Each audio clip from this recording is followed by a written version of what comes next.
Good evening, Metal Faithful. It is I, your mandated reporter, and frankly unmortified Mr. Mark Radulich. And this is the Metal Hammer of Doom. We're back after a week off, and tonight's offering is Ensiferum, their newest album, which was released on July 10th, 2020, Thalassic. It's not unlike the pickle. That's a whole other thing. Joining me tonight is the King of Zhush. That's right, he's here to zhush up your world. Ladies and gentlemen, the disapproving dad, and the man who takes this podcast seriously, because good Lord knows I don't. Ladies and gentlemen, Jesse Starcher, how do you do, kind sir? King of Zhush? King of Zhush. I'll take King of Tush, but I mean, I don't know what the hell Zhush are you is. really? Does your wife know that you're the King of Tush? Hey, now, listen. What happens on this podcast stays on this podcast, Mark Radulich. What the hell's a Zhush? If I were to come into your house and give you expensive pillows, not like the $1,000 Wayfair child sex trafficking pillows. Oh boy, here we go. Conspiracy. I hate the people we're friends with. But if I were to come into your place and like put up like expensive pillows and nice satin sheets and really like classed it up a bit, that would be zhuzhing. Oh, okay, all right. Well, yeah. If you looked in my basement right now, you would say the exact opposite of whatever a zhush is. Because trust me, it does not look like I zhushed nothing down here. Your basement is non-zhushed, Yes. non-zhushed. Something like that. Something like that. I've been watching Claws. That's what that came from. Okay, I got you. All right. Them bitches bring all the zhush. Got you. Also, one of my coworkers talked about zhushing something up, and I said, you have to use that once every time we work. Just one time. Yep. I need to hear it one time, and then I'm good. So it's like a real fancy spruce. Yeah. You spruce stuff up. You zhush it. Okay. Yep. I got it. All right. Well, hey. It's good to be back here after a week off. I needed a little bit of a break, man. I mean, because you've been podcasting so much. You son of a bitch. Whoa, it's been so rough. Yeah. No, I'm glad to be back. We're talking Ensiferum, which I think you guys covered this on. Did you cover the last album, Two Paths, on here? Maybe. Because I might have been a part of that. I don't know. It was 2017, so. I know I've heard of the band through you guys. I was before. mostly asleep through the summer of 2017, if you'll recall. Okay. I was all right. That's podcasting from the bed, if you'll remember. I do recall that. Yes, yes. Well, yeah. So we're hopping into 2020's Thalassic. Is it going to be a classic Thalassic? or is it going to be a pickle? We'll find out. We'll find out right here. All right, but before we get into Thalassic, I want to go back. How far back? Way, way back. I want to go to Iron, a previous album from Ensiferum, one of their early albums, because they did a cover of a Metallica song, and I just need to know that I need you to know that this is why I listen to this band. All right? Okay. So before we jump into the new album, just a quick detour into the days of yore. This is Ensiferum covering Battery.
How badass was that?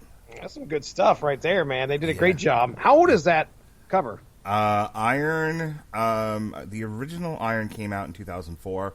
That was from a 2009 edition that was uploaded to Spotify. That because I believe it was like a hidden track in the 2004 version, and so by 2009 they had just like added it as a bonus track. Nice. I'm a bonus track. Yeah. I know that reference. Have you ever heard the song? Yes. I have played yes, the song. You have played me bonus track before by who sung it? That would be Ed Guy. Thank you. Yes. All right. So are we ready to get into this now? Yeah. I've played you some Ensiferum before. I played you that cover of Battery, which is one of my favorite covers of all time. They just do such a great job with it. You know, it's already like a frenetic song, but they play it just a smidgen faster, and they just go fucking balls out at the end. Mm-hmm. Oh, just nuts and balls out. Just yes, sir. Sorry, cock and balls out. Just cock and balls out. Just ramming it into a train and everything else that gets in its way. Wasn't the visual that I had at the end of that song, but all right, that's how it'll be from here on out. Someone just ramming their cock and balls into a train. Yeah, every time I hear Battery by Ensiferum. Well, good. Then I've done my job today. You have won. All right, so we're going to skip the first track. Instead of doing the first track on the album, we did Battery instead.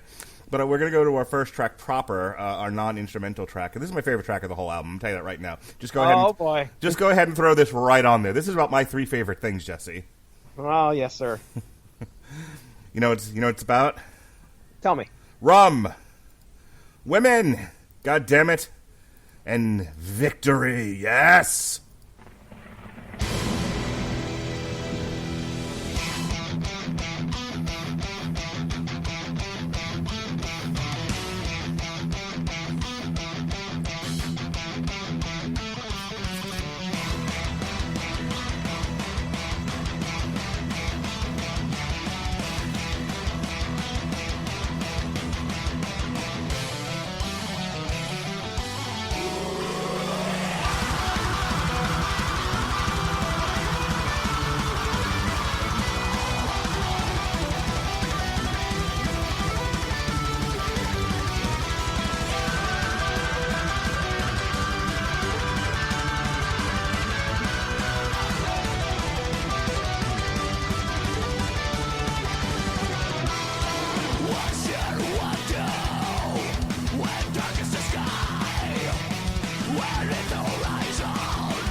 I am fucking all about rum, women, and victory.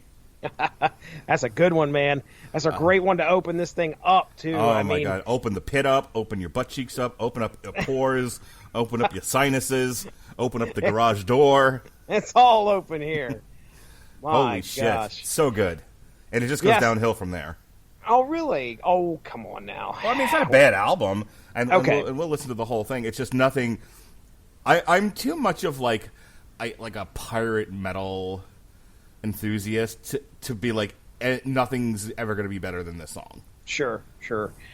So, just real quick, the album's called Thalassic, which actually means related to the sea or water areas in general. So it's not about pickles. It is not about pickles. It's not about that stork that you see on the front of those pickle cans at the store. No, this is Thalassic.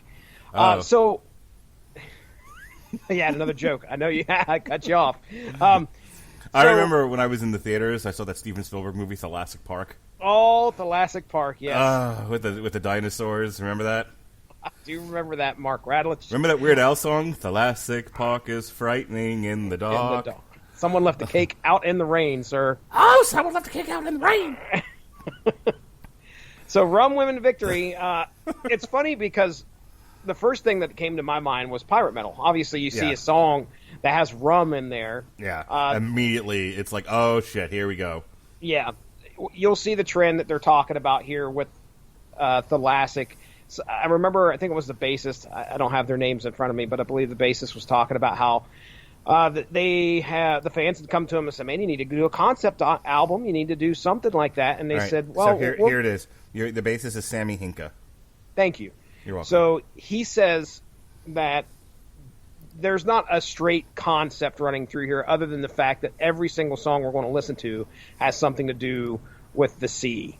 And Rum Women Victory is actually about... he said it was inspired by the Royal Army... the Royal Navy, not the Army. Royal Navy, back in the day. So, and if you watch the video for this is great. I think this was one of the singles that they released. I don't know if it was the first one or the second one, but it has to be one of the earlier ones because the clean vocalist that shows up in this album, a guy by the name of Pekka, I want to say his name is Pekka. He has a shining spot in this song, but you don't see him on the video. But the video is really cool because it starts out, the band's just kind of doing their own coronavirus thing. Each of them are all by themselves. But then as the chorus and all the people chime in there, they get together and form Devastator, the most powerful Decepticon. The fans, Mark Radulich, the fans contributed to the video, and they're helping by throwing the horns up throughout the whole video and singing along with them. So. And it's a great song. You're right. It is kind of downhill from here because you start out with one hell of a track. Yeah, this is quite the romp. And then it doesn't get quite as rompy as Rompawicious. I will agree. Rompawicious, as a matter of fact, that's in the dictionary. And I think that you're going to pick this one to put on the playlist, correct, sir? Yes, I done told you. You done told me? I done told you. You done did tell me once. All right, well, there we go. Rum Women of Victory is on the Metal Hammer of Doom Best of 2020 playlist. There you go. Goddamn right. All right, well. Let's keep this party moving along, shall we? Rock and roll. All right, this next one is called, much like the galaxy, Andromeda.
What becomes very obvious about this band as you listen to this album is their use of the clean and growly vocals, and I think they do a really good job of mixing them up and using them in an effective manner. It's not just, I sing, you sing, I sing, you sing.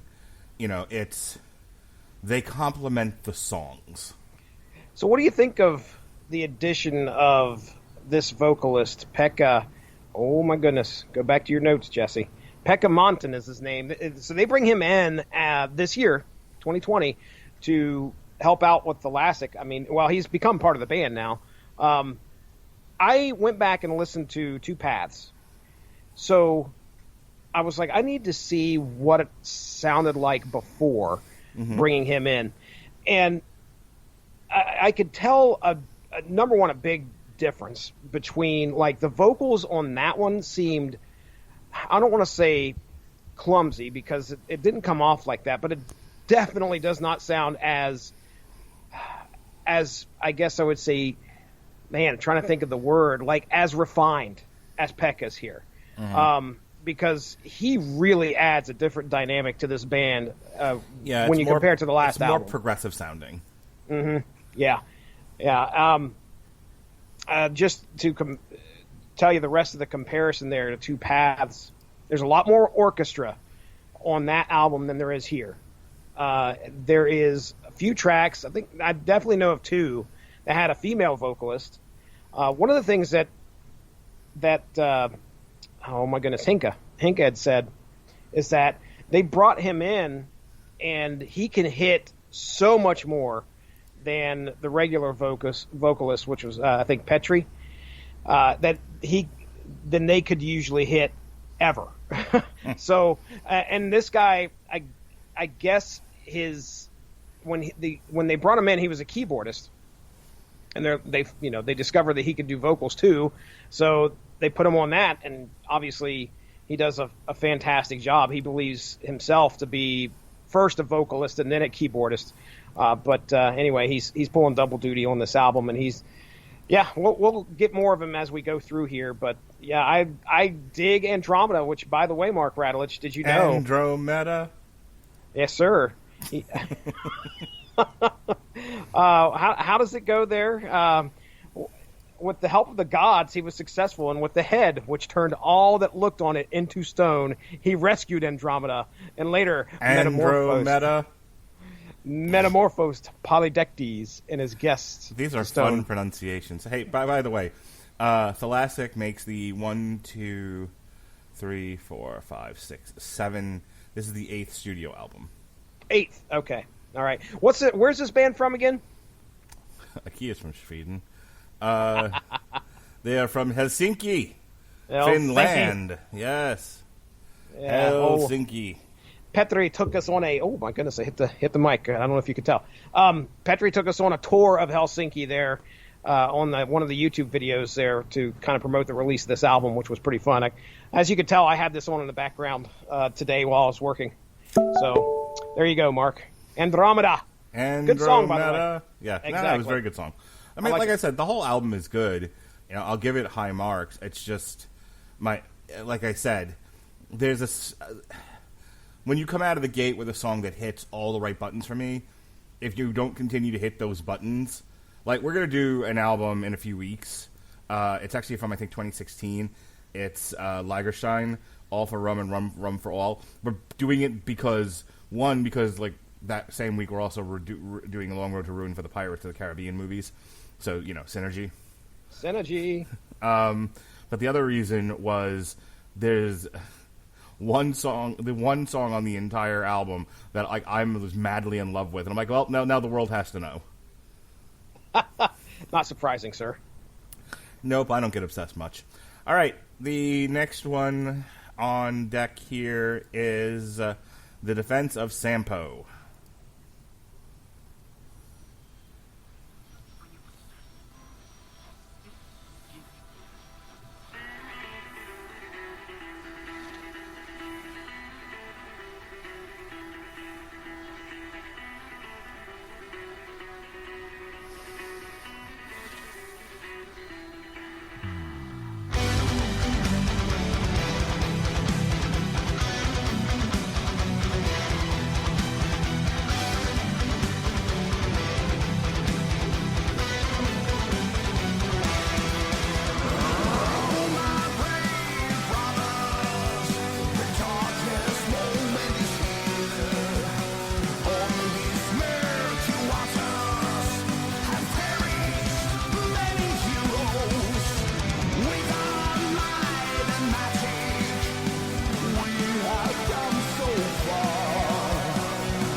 That has to be your favorite song on here.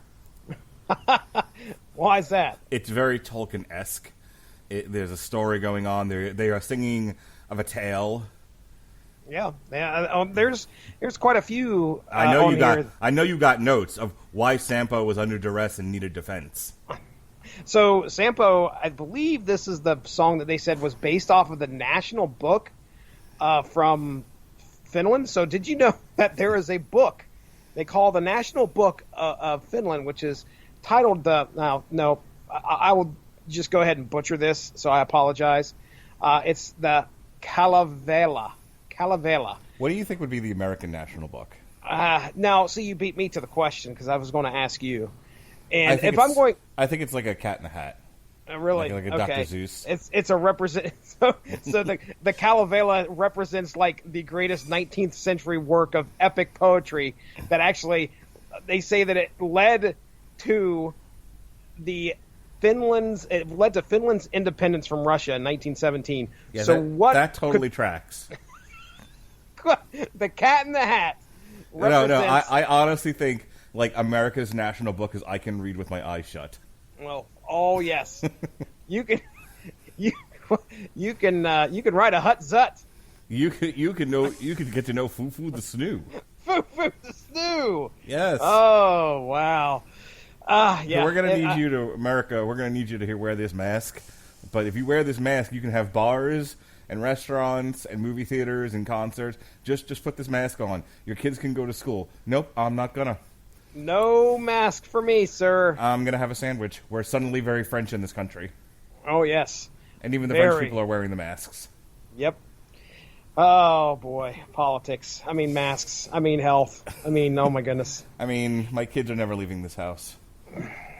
Oh, man. It is... I don't know what the plan is up here. They still haven't said what they're going to do up here, man. Your kids go back to school, fucking January? Because I think that's when mine go back. It is not decided. I don't know if they're going to try and do a mixture. I remember you showed me the 3 plants that you guys have down there. Up here, they ain't even got that far. They're not even like, we have a plan. Nope, haven't heard nothing. Your plan is your kids won't get educated this year. Colton just went into kindergarten. Didn't even get to finish. Even get to finish. Same with Jonas. Jonas left for like spring break, and they were like, fuck off. Here you go. Congratulations, first grade. Yeah, like, can you read? We don't care. Mm-hmm. See you later. You know, my daughter was supposed to do the big 3rd grade test this year. They were like, it's fine. You can read. Well, we'll just kind of put that on the old back burner there. Count to 10 for us. 1, 5, 6, 7, 12, 10. Close You're enough. Done. Good enough.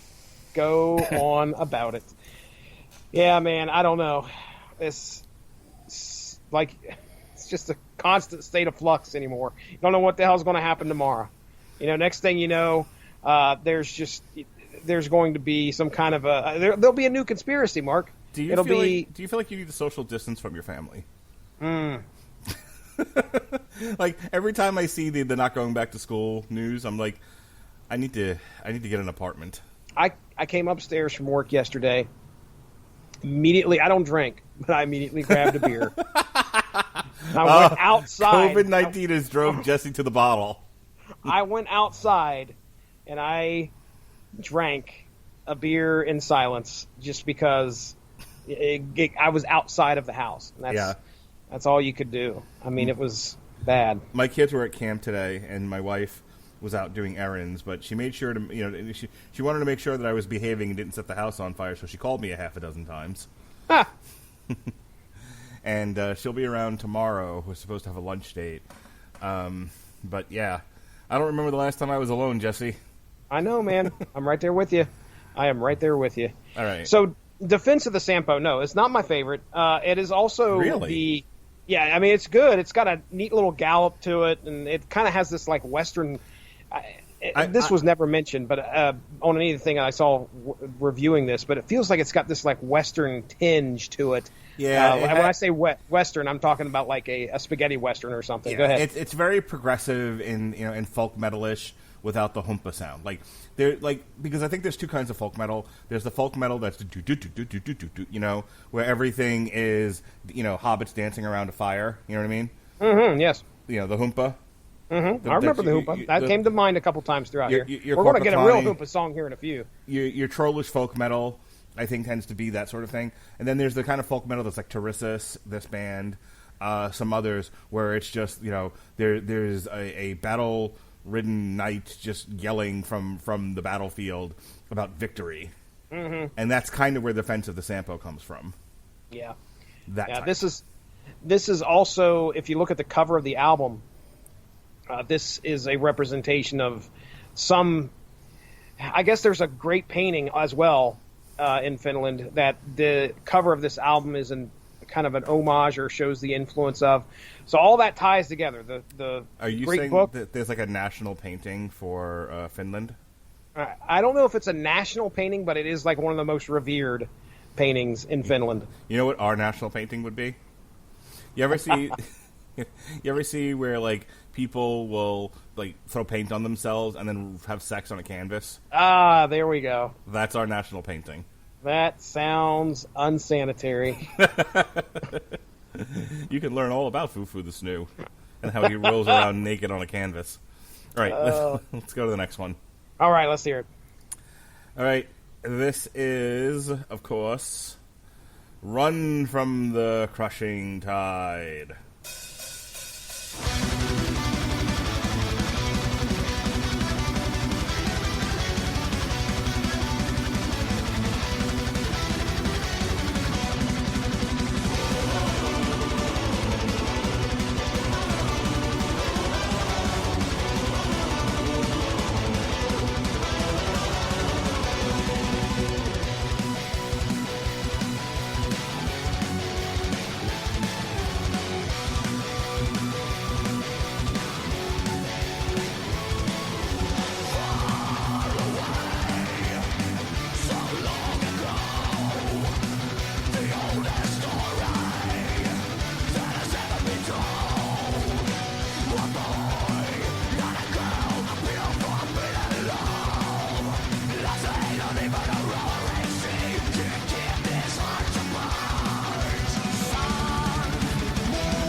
Almost as good as Rum Women Victory. Oh. Definitely from that same camp. That one should make everyone around you want to jump on their horse and yah to the fax machine. Yah to the fax machine. Yeah, it's a really great song. Yeah, there's another story-driven song here. We have classic Gallop. Yep, there is. The story is about a young boy and a young girl who fall in love. I guess each of them live on separate islands. How very cisgendered. Hey, as he says at the beginning, it's a story as old as time. Oh God. How? But why? Why couldn't it be two boys? Why couldn't it be one boy and one boy that identifies as a girl? Let's put that in our pocket, and we'll save that for later. Okay? That's You're what we'll do with lying that. to me. You're not going to come back to that. Yes, we will. Come on. So anyway, the story is about these two lovers who are stuck on their respective islands, and when the tide goes low, they're able to go out and meet each other and be together. Well, the daughter, or excuse how romantic. me, yeah, the girl's dad finds out about it, doesn't like the kid so well, summons a demon. All right, like you do. I have a feeling that I want to be wanting to summon demons sometime soon in my daughter's life, but I can understand where this old man's coming from. I think, didn't she have a boyfriend like recently? No, no. You're just yelling no at me. As soon as you said my daughter had a boyfriend, that's a definite, absolute not. No, there was some Asian kid that you didn't like. I was sniffing around your daughter. Oh, okay, all right. So that was. You're very much think struggling with this. I am, because I don't think there was a relationship. It's like I don't want to say there was anything there, and there was, but I don't think there was. So Okay. Anyway, back to the story. So this guy summons a demon, and while they're out there, the demon brings up the tide, and that's what they're running from, the crushing tide, because the dad wants to kill both of them, apparently. Nice. Yeah. So there you go. Yeah, that's fucking Shakespeare right there.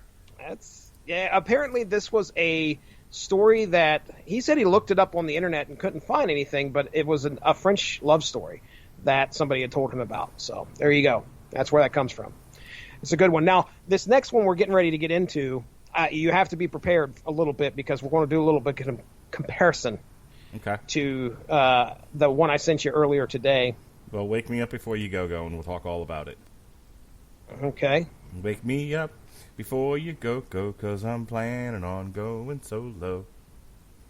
All right, then. All right. This is called For Sirens.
I'm so proud of you.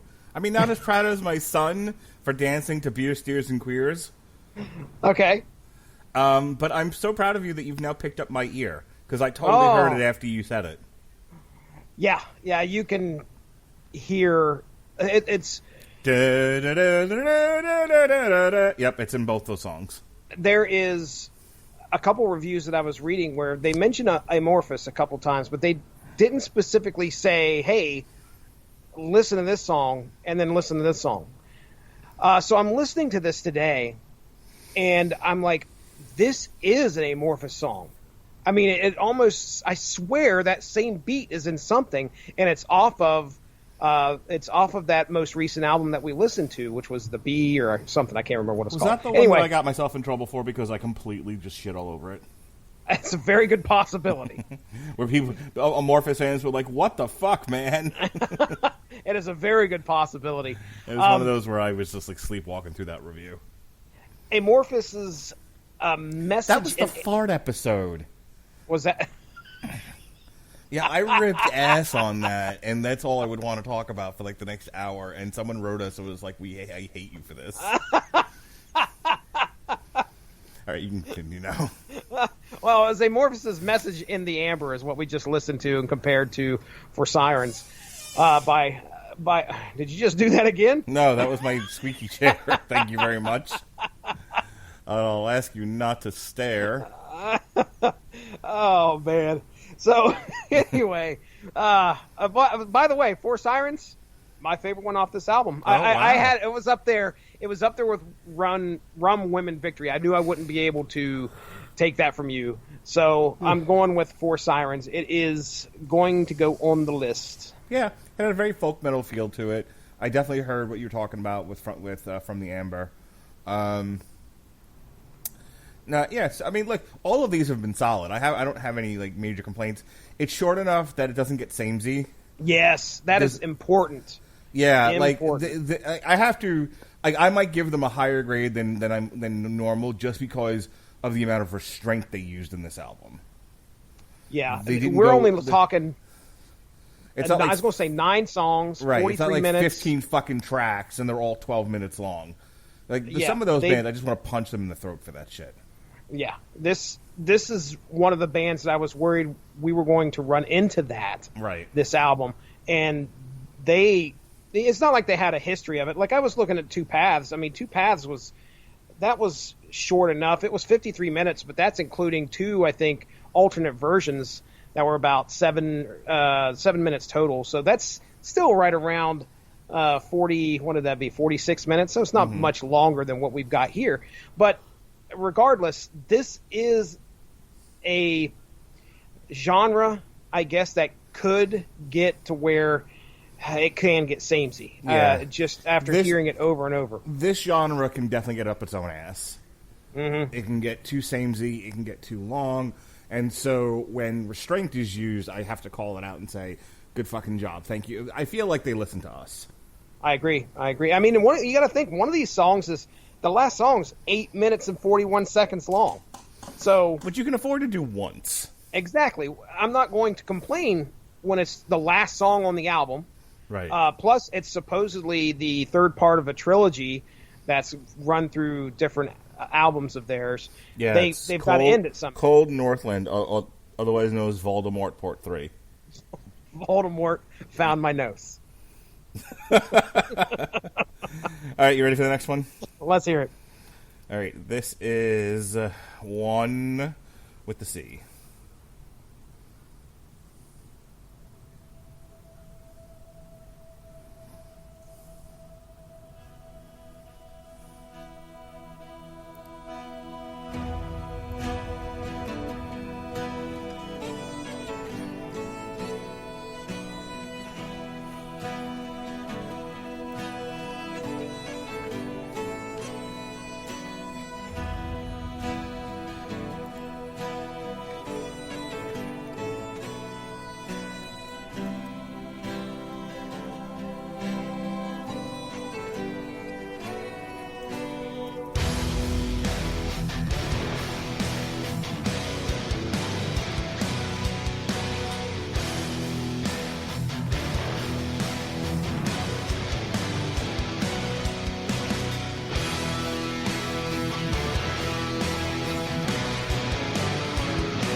Where there's a whip, there's a way.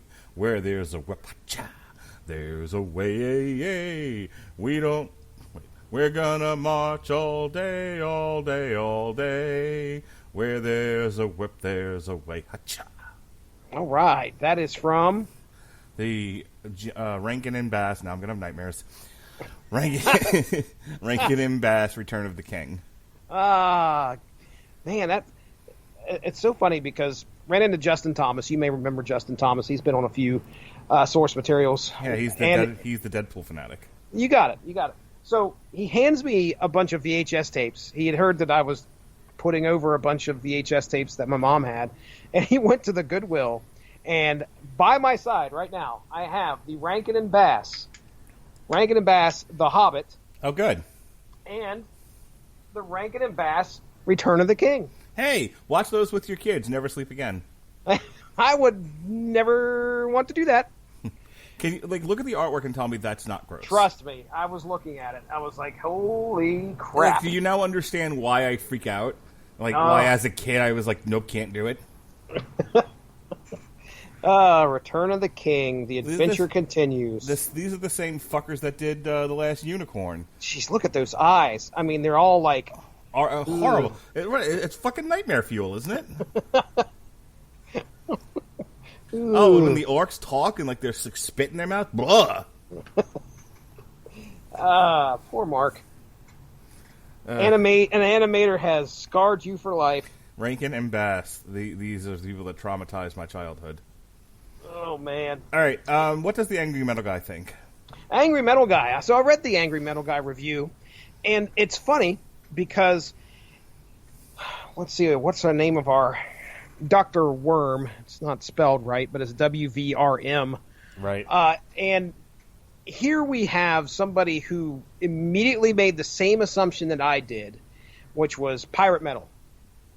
Pirate metal. Okay? Right. All right? And I understand that. It's folk metal, not pirate metal. So here we go. I'll read this one sentence. It says Thalassic. No, Thalassic. Thalassic is just a fancy way of saying sea shit. And shut the fuck up. And Ensiferum's 8th full length is affirmatively jovial. Yo ho, motherfuckers.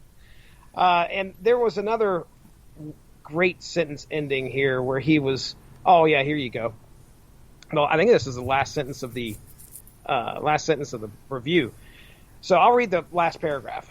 That's the biggest success of Thalassic. He gave it high praises. It makes a 3.5 out of 5, which is very good, I believe. So that's very good. So that's a pretty good rating there. It says that's the biggest success of Thalassic. That skull and crossbones on the horizon turned out not as a desperate grasping of straws as everyone thought. Now I put me in parentheses there. But the revitalizing collection of shanties everyone, also me, has waited for since from afar. Okay, Perfection. I need to stop you. Okay. I have right up now, from 2016, 2 decades of greatest sword hits. Not greatest pirate shanties. Yep. Greatest sword hits. I'll read a few of them. Yes, sir. One More Magic Potion. In My Sword I Trust. Dragonheads. Twilight Tavern. Lele Hay. You should hear Lele Hay. It's really good. Lele Two of Hay. Spades. Iron. Fucking Victory Song. Mm-hmm. Okay. Here's some from One Man Army. March of War. Acts of Judgment. Heathen Horde. One Man Army. Warrior Without a War. Rawhide. Hang on. Hang the fuck on. All right.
anyone that thinks this is pirate metal shouldn't be reviewing metal albums. Well, well, to be fair, that second to last song, by the way, was for those about to fight for metal. Yeah, well, I could tell you the second to last song kicks some serious ass. Yeah. The last song about put me to sleep. Okay, well, you needed for it to pick up. It's a fucking 7-minute song. Okay, all right, gotcha. It's one of their best. It's one of their better ones, though. It's just okay. It just takes I'll believe you. It's a very slow hand job. That's great. Oh, I got so many bad jokes. What he doesn't know is that I'm about to sneak off into the kitchen with the busboy for an angry Andy. What is that from? That's from American Dad. Thank you. Okay. All right. So anyway, I don't think that I think he's doing shtick here in this review. To be honest, well, he should knock that shit off. One of the. It's a serious business. Yeah, sure it is. By the way, fucking Rawhide. Can you believe it? That was great. Oh my god, that's what initially got me like off and running. That was great. I think that what he's saying is that he was not going into this expecting much because some of the singles and what the promotion was is that this was going to be centered around the sea. So he was like, all right, here we go.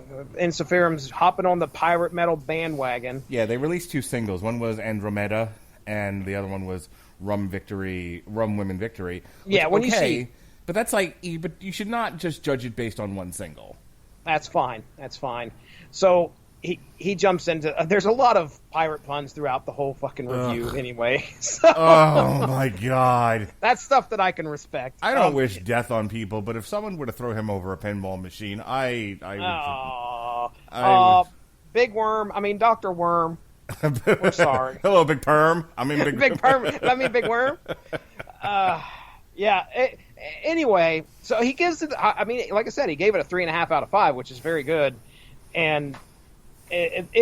one of the things that he says, which I agree with, he says, Thalassic doesn't just feel like a good Ensiferum album. It feels Thalassic. I did. It's been a long day, Mark. I've been up since 5:35. And clearly you're drunk. Jesus. Thalassic. Nope. There you go. Thalassic doesn't feel just like a good Ensiferum album. It feels like a new one. And I kind of agree with that, at least if you're comparing it to 3 years ago. You get this new addition of the vocalist / keyboardist, Pekka, and it's added the great new dynamic, in my opinion, that makes this album stand out. And it's decent. It's pretty good. By the way, One with the Sea, great. It's kind of one of their slower ones off of here. It might be the slowest one off of here, but it's good. It's got a great story. I mean, it's about a guy who just laments it sounds, looking at the lyrics, it looks like a guy who laments what has happened in his life, and at some point he's just looking forward to being out there on the sea or being he says becoming one with the sea, which I'm starting to wonder if, like, the story of a guy who experienced 2020 in quarantine with his family and was like, I'm just going to go out to sea. That I was going to make a joke earlier about that. Like, I'm just done. I'm leaving. Thanks for the memories. So long, and thanks for all the fish. Yes, sir. Yes, sir. Except there's no aliens involved here. Or dolphins. Or dolphins. Well, this is the sea, Mark Radulich. You never know. It's true. All right, we got 2 more songs left. We have Midsummer Magic and Cold Northland, Voldemort Part 3. So I'll play them both. Let's get your folk on. Yes, all sir. Right. Play them both so we can get on up out of them, yeah. How's that sound? Sounds great, man. Let's go. All right, here we go.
I don't have the time or the patience for the fucking victory For jam Voldemort band. to find his nose? No victory jam band.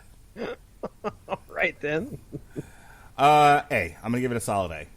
All right. Very good. Very There's good. nothing wrong with this album. I don't have anything to complain about. And like giving it a full-throated listen earlier, I didn't really have any issues with it. It was fine. A lot of it that I liked, and a lot of it that was like, I don't actively dislike this, so I'm not gonna shit on the album because of that. Okay, that's good. Yeah, look, there's a lot of boxes that I go into albums, especially from a band that I've never heard of. Well, let's not say heard of, but for a band that I don't listen to very often, that I start to check off to say, okay, this album's good or not. So, Mark, one of the things I always tell you that I love to hear in my metal is some clean mixed with harsh vocals. Mm-hmm. Box number 1 checked. All right? Yes, sir. I think we could probably, as a subset of the pirate metal, we'll call this the sea metal. How's that? Can we call it sea metal? No, sir. Folk metal is fine. All right, folk metal. I'll give that a check as well. Tight album. That's a check too. I mean, we're like I said, 9 songs, 43 minutes. They were smart enough to edit themselves to an album that could. They love to tell stories. That's another check in the box for me as well. It's a story-driven metal. Love it. But they could have kept telling story after story after story, and they said, no, you know what? We have a great album right here. Let's not bore the people. 43 minutes, solid. And if you look at this album top to bottom, it's really tight. It's really interesting. It keeps you interested in the album. I love how we start out. If you listen to Seafarer's Dream, like Mark said, it's an orchestral, atmospheric track. You hear the ropes and the waves, and it kind of sets the tone for what you're going to get. And when I listen to these albums throughout the day, I'll usually check the thing to make it repeat the album. So I can listen to it maybe 3 or 4 times in a row. Where we end this album is where we begin it, with the waves and the sound of the ship. And then when track 9 ends and track 1 picks up, we're right there at the beginning where we just ended. So it's really cool how they kind of melded, I guess. I'll call it that. Melded? No. Well, let's just say it's nice how they wove this tapestry of stories, sea shanties, and metal. It was fun, man. I really was impressed by this album. One of the better ones of 2020. Agreed. All right. So that brings us to the end of our show. Next week, we'll be talking Static X Project Regeneration, which you seem to be like super excited for. I am absolutely enthused and cannot wait to talk about that album. I'm a big Static X fan. And then the following week, we got Lagerstein, All for Rum and Rum for All. In the month of August, we'll be taking the 5th off, but then we come back for Carcass. I know Jesse's really going to enjoy that. Torn Arteries. That's going to be a Thalassic. Yes. And then we're back for one of Jesse's favorite bands, Avatar, Hunter Gatherer. Hey. Avatar Country. Avatar Country. Great album. But that's going to be it for August. We're not doing a whole lot of Metal Hammer of Doom. September picks back up again. We'll be doing Striper, Even the Devil. Some say the devil is dead, the devil is dead, the devil is dead. Some say they're the all devil still is dead. They're all still religious, right? And buried in Killarney. And buried in Even the Devil Believes is the name of the album. We'll do that September 9th. I said it picks up in September. What I meant was it picks up in October. October, of course, is Halloween, so it's all covers all the time. We'll be looking at that BMPD album, American Made, John Damian, These Gray Men, which is a covers album. We'll be looking at the double album of Yorn Heavy Rock Radio, Volume 1, and then the following week we'll be doing Volume 2, Executing the Classics. And then finally, our main event for the month of October, Danzig. Danzig sings Elvis. Jeez. Oh, boy. Now, see, here, are we going to have a guest for that? It's just me and you. Well, I mean, if Pat wants to do it, I mean, I think he heard the album when it came out, and he was like, this is not good. Oh, no. Well, see, I'm not a big Elvis fan, so, I mean, I know all the hits, but that's about as far as I go. I'm looking forward to this, but then again, I like a good silly covers album. So that's it. That's what we got there. As far as other stuff in the old archives, Robert and I got back together. We did a JMU Hollywood. It was just the two of us. There was no women involved. There was no Davids involved. We just let our dicks out. Fine. Speaking of dicks out, we talked about the Old Guard with Charlize Theron. Indeed. And Kiki Lane, which, if you have 2.5 hours to kill and are having difficulty sleeping, check out the Old Guard. It's great. 2.5 hours. Chris Sheen and I talked about the comic book, The Old Guard Volume 1 Opening Fire. And then this week we've got Pat Mullen and I will be doing our new chapter in the history of boxing. We'll be looking at the Muhammad Ali comeback story. Last week we reviewed Fighter Fest, we reviewed Looney Tunes, Harley Quinn Season 2, and Harley Quinn and Poison Ivy. Next week, as I said, Chris Sheen and I will be talking Pride of Baghdad. We'll be reviewing Extreme Rules, and I will try to avoid vomiting when they do the eye for an eye match. Plus Fight for the Fallen, which took place as we recorded this. The aforementioned Static X. And David Wright will debut his new Star Trek retrospective podcast. I don't know what it's called, but we'll be looking at the Kirk movies, the good ones. Not this horse shit with Jean-Luc Picard. Wow, that's... Yeah, how about fuck those movies? How about that? That's fire, sir. How about Generations? A pile of shit. Oh, all right then. First Contact, the only decent one, and still not as good as Wrath of Khan. Nemesis, garbage. Oh, boy. I can go on. I'd rather you not. All right, then. Is it my turn to plug? What do you got to plug, Jesse? What are you plugging? Plug tuning, that's what you're doing. Pushing up daisies. Potholes in your lawn. Yes, sir. Yeah, I'm not doing a whole lot right now. Just kind of sitting back, being essential, and that's about it. Working, doing some more work. Complaining, sleeping. Is your computer still like on hold from the customer from like a few weeks ago? Yeah. Probably. All right, Jesse. Let's get the fuck out of here. All right, let's go, man. Take us home, Daddy-O. All right. Thank you for joining us here in the Metal Hammer of Doom. For Jesse Starcher, the Disapproving Dad, I'm your mandated reporter and frankly mortified Mr. Mark Radulich. Be well, be safe, and behave.